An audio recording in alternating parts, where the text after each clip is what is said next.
What's up, guys? C Movements here, and I'm late with this deck profile, Nobody wants to see it, Brian. but somebody wants to see it. It's Aqua Force. Someone will watch it. That clan's dead, you know it. It's not dead, Vivani. Yeah, Brian, who playing it? I'm playing it. So it's dead. Okay, so this is gonna be the Bluewave deck profile. I actually wanted to take this version of the deck to A or G, but unfortunately, I was still missing like Anger Boils and the Unflipping Perfect Guard, and I wasn't even there. we wanted you to be there. I thought you assholes. But yeah, no, I made this version. It was me and a friend that we worked on it together. It was me and Rafa.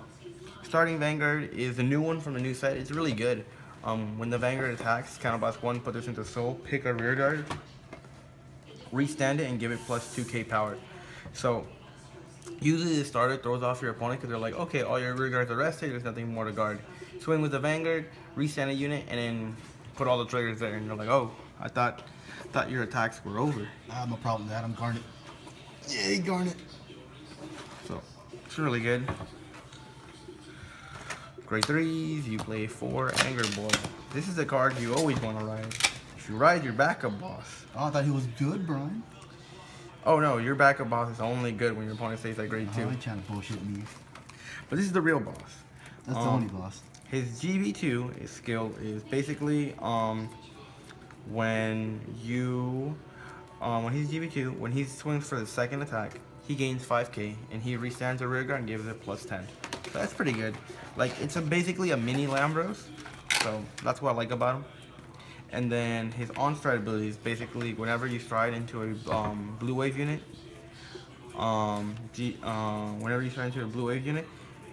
specifically Tetra Boil, basically when he swings for the second attack, stand 2 of your rear guards and they gain plus 3k power. So that's really good. That way you can make sure you get the 4th attack and you can get all these shenanigans to go off.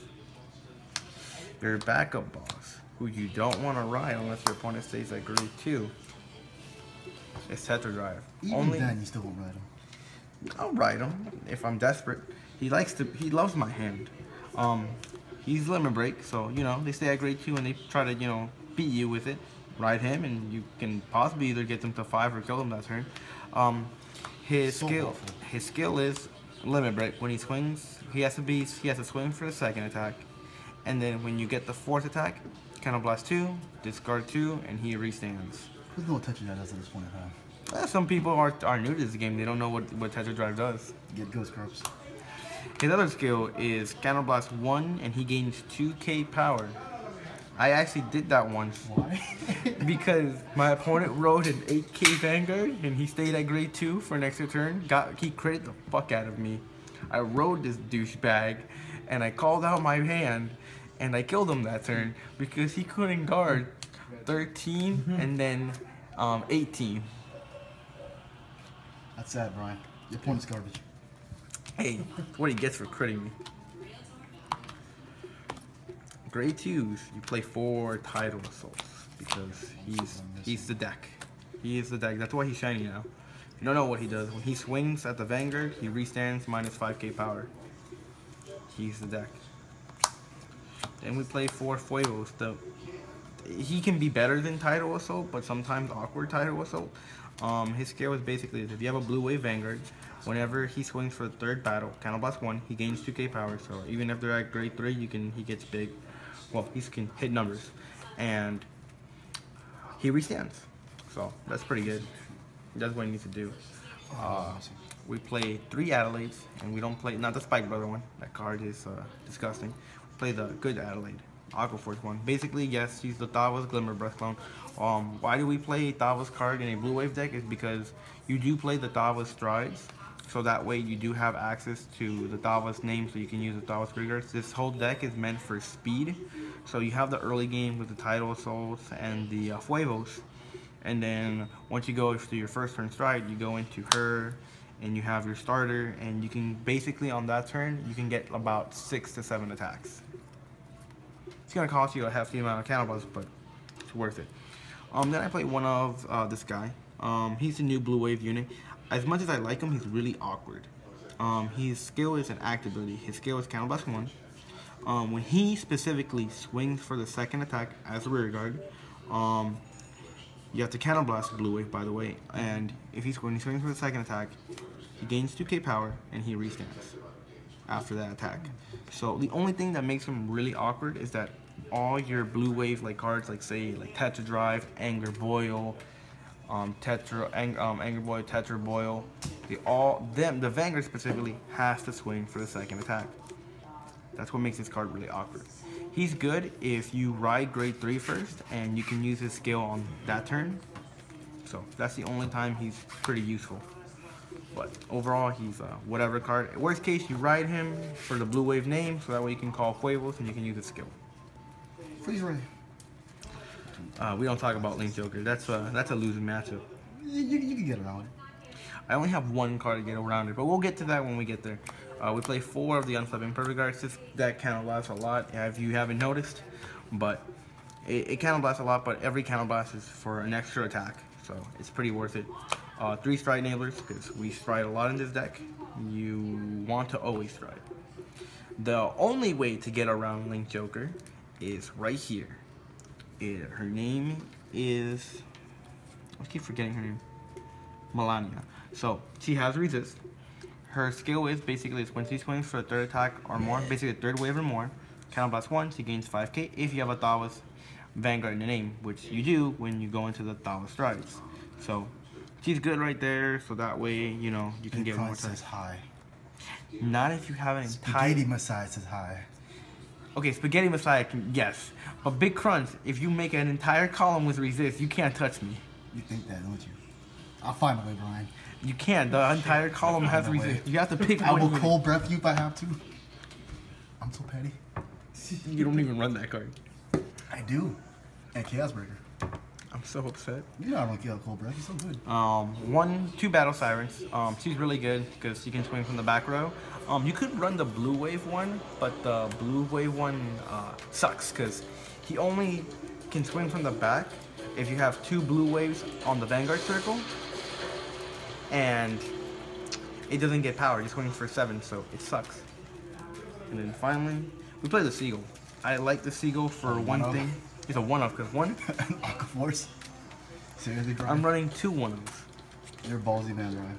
So this card for some reason loves me. I always have it.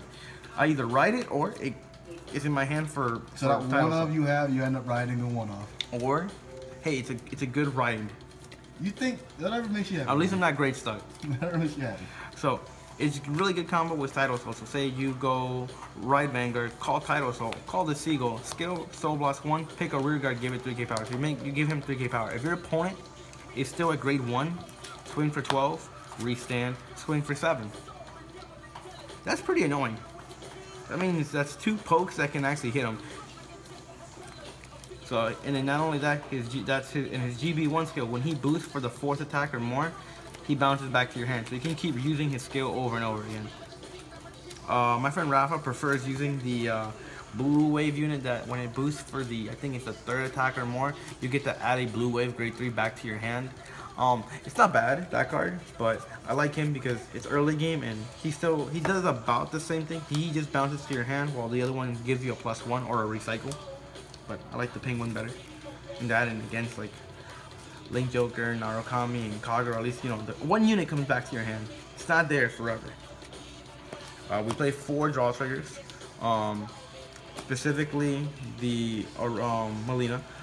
Why? Because she's Margot clone, goes into the soul, give a unit plus 3k power. You don't use that much soul in this deck. The only card that uses soul is Adelaide and the Seagull. So you don't use that much soul, but it's good. I usually have it as, for some reason, she's always in my, 2 or 3 are always in my hand. So you just make this and that's a column for 9. It's a rear guard. And if they attack it, I'm like, I was gonna use that guard anyways. Run 8 crits for Supersonic Sailors because they can unflip damage. And you need to unflip damage. Put in the soul, unflip 1, and then these are the better crits. Its skill is, if you have a Bluewave Vanguard, put this crit back into your deck. When your Vanguard swings for the 2nd attack or more, you draw a card. So if you're on Anger Boil or Anger, not Anger Boil, Tetra Boil, or if you're on Tetra Drive, you can draw two. You plus one, because you put a crit back, drew one, and then when you swing again, you draw one. So basically, you want to have about like 2 of those crits in your hand when you go into your Resetting Vanguard, and then 4 heals, because G guards are a thing. Next thing are the strides. We play 4 Commander Dava strides. This stride is your first turn stride. He will always be your first turn stride. You don't go into him. There's no other options. His skill is basically simple copy himself face up in the G zone and pick a unit, give that unit plus 5k power, and it can attack from the back row. So it's really helpful, especially against like Link Joker, or if you want to get like multiple attacks. Not only that, and then his GB3 is that unit, if it swings for the 4th attack, you pick 3 of your opponent's rear guards, and your opponent chooses 1 from among them and retires it. So kind of good to retire something, but that usually never comes into play. Next is, this card literally saved all of your, it saved you from a lot of your worst matchups, especially Angel Feather. So this is Wailing Dallas. He's the GR from the new set. What makes him really good is his skill. When he swings for the 3rd battle or more, Counterblast 1, he gains 5k power for every attack from a rear guard, and then you retire that many units from your opponent's board from equal to the number of attacks that came from your rear guards. So, and then after that, since you gain 5k power, then your opponent can only guard him with, your opponent cannot guard him with grade 1s. So you can't perfect guard him. So you have to either G guard him or... Sentinels, not grade 1s. No Sentinels. Well, Sentinels are grade 1s, there's 2 of them. No, it's grade 1s. No grade 1s. Just grade 1, period. Yeah, just grade 1s. But you can still guard them with grade 2s. You can guard them with grade 3s. How would you do that? What's it called again? Blade Wings. A grade 3 is a 10k shield. Blade Wings. So, you can go around with that. So it's really good because since you have like all these rear guards that are poking your opponent, and if you swing for like 16s and 16s and 16s, those are 10Ks from your opponent's hand, or if not, they're wasting perfect guards on like small attacks. So this card actually, can actually remove a lot of cards from your opponent's hand. This card actually won me like a lot of like bullshit games, and the fact that he had guard respect actually won me a lot, and the fact that you can pump him up really big. I think the highest I ever had him swing for was like 56. So pretty good. The guard control and the retire is what makes him amazing. Next, we play 2 Lambros, because Lambros is still the best card in the deck, one of the best cards in the deck. What makes him really good is that he's a finisher that doesn't cost a counterblast. A couple people like I fought literally said, oh, you can't do anything your turn. And they're at 5 damage, and they're like, oh, you can't do anything this turn. You can't kill me this turn. And I just go Lambros, and they just pick up their card and scoop. So Lambros is still good if you don't know what he does. When he specifically swings for the 4th attack, pick 2 of your rear guards, restand him, and they gain plus 10k power. Next, we play 4 Tetra Boils. His skill is basically like Tetra Drive, but when he swings for the 2nd attack, Counterblast 1, flip a copy of himself face up, and he gains the skill that whenever rear guard swings for the 4th attack, pits 1 card and this unit restands. So that's really, really good. So he's a restanding Vanguard. So basically, Aquaforce has restanding Vanguard, guard restrict, retire, and a way to kill your opponent with just more multiple attacks. Next, we go into G guards. We play 1 Dismal. 1 Dismal to save your title spells and your fuegos from retired decks, or from people that just like want to swing at your rear guards. That way you save your rear guards and not waste too much guard. We play 2 of the Blue Storm G guard. Its skill is when your opponent swings for the 1st or 4th or more attack, this unit gains plus 10k shield. So if they swing Vanguard first, this is 36k shield. Your opponent swings for the 4th attack or more. So it's really helpful, especially after the last G guard that came out. The first G guard that came out for Aquaforce was trash, but I do play 1 for a specific reason. Her skill is basically when she swings for the first or second attack. I mean, when your opponent swings for the first or second attack, then you're gonna gain plus 5 KCO. So pretty free. The only issue is, it's only the first or second. So once your opponent goes for the third, fourth, or more, it doesn't. It's just a 15 KCO. So it's kind of trash. But if your opponent knows the matchup, they should always know if whatever is the biggest attack, they should swing with the third attack. So that way your opponent, that way the Aqua Force users can't use their perfect guards. So food for thought. But yep, that's the Bluewave deck profile. Overall, I think this is the better Aqua Force deck, but against Link Joker and Kagero and Narukami, I think you're better off with Thawas because you play Skyros and all that. Skyros you can play in this deck, but it doesn't mesh too well with the Bluewave cards because you need Bluewave in the name, so that's why he doesn't mesh well. But yep, that's the deck profile. Team Movements signing off.